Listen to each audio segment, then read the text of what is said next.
Zechariah chapter 7. Justice and mercy, not fasting. In the fourth year of King Darius, the word of the Lord came to Zechariah on the fourth day of the ninth month, the month of Kislev.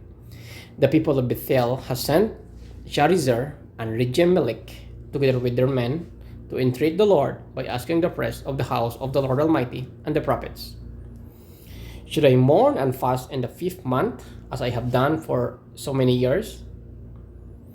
Then the word of the Lord Almighty came to me. Ask all the people of the land and the priests, when you fasted and mourned in the fifth and seventh months for the past 7 years, was it really for me that you fasted? And when you were eating and drinking, were you not just feasting for yourselves? Are these not the words the Lord proclaimed through the earlier prophets when Jerusalem and its surrounding towns were at rest and prosperous, and in Egypt and the western foothills were settled?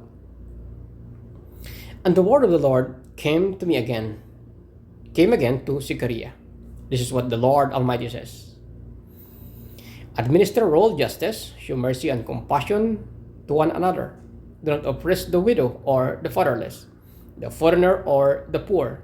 Do not plot evil against each other, but they refuse to pay attention. Stubbornly and turn their backs and cover their ears. They made their hearts as hard as flint and would not listen to the law or to the words that the Lord Almighty had sent by His Spirit to the earlier prophets. So the Lord Almighty was very angry. When I called, they did not listen. So when they called, I would not listen, says the Lord Almighty. I scattered them with the whirlwind among all the nations where they were strangers. The land left behind them was so desolate that no one traveled through it. This is how they made the pleasant land desolate.